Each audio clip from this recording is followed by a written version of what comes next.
Doctor Sabir সাহেব বললেন, প্রাক্তন মন্ত্রী জিয়াউর জিয়া সাহেব, মরহুম জিয়াউর জিয়া তার যথেষ্ট অবদান ছিল এবং সেখানে আমরা যথেষ্ট আন্তরিকতা দেখানোর চেষ্টা করেছি।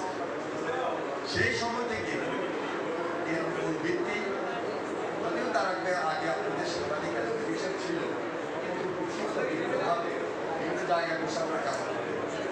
কিন্তু এখন যে ঠিকানাটা, এটা বড় ঠিকানা এবং এই ঠিকানায় আমরা সবাই একত্রিত আছেন এবং অত্যন্ত দায়িত্বশীলতার সহিত আমরা আপনাদের কাজগুলো পরিচালনা করছি।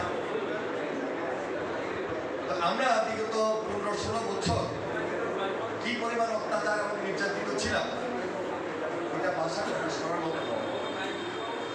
কিন্তু এর বিনিময়ে আমরা এই মুহূর্তে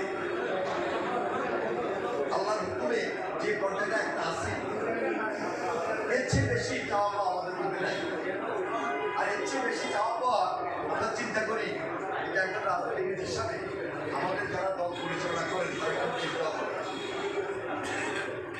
সেই দিনগুলোর কথা বারবার আমরা বলি এবং বারবার বলতে গিয়ে হাসিনার বিচার এই দেশের মানুষের কাছে পাইনি, হাসিনার পরিবারের বিচার এই দেশের মানুষের কাছে পাইনি এবং তার দোষীদের যদি বিচার না হয় তাহলে দেশের গণতন্ত্র আঘাতপ্রাপ্ত হবে, গণতন্ত্র হুমকির মুখে পড়বে এবং ষড়যন্ত্র যদি অব্যাহত থাকে তাহলে এই দেশের নির্বাচন ব্যবস্থা আরো সমস্যায় পড়ে যাবে।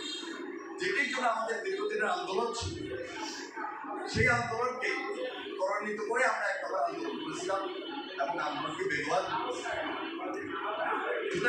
একদিনে হয়নি। আমরা সবাই মিলে আন্দোলনকে আরো বেগবান করার কারণে শেখ হাসিনা শেষ পর্যন্ত পালিয়ে গেছে ঠিক, কিন্তু ষড়যন্ত্র পালিয়ে যায়। এখনো দেশের বাইরে বসে বিভিন্ন ষড়যন্ত্র লিপ্ত আছে। এই জন্য আমরা সকল রাজনৈতিক দল, পাশাপাশি সামাজিক সংগঠন, পেশাজীবী সংগঠন, সাংবাদিক ভাইয়েরা, যারা আমরা এই দেশের মানুষ একসঙ্গে বসবাস করে আসছি, তাদের সবাইকে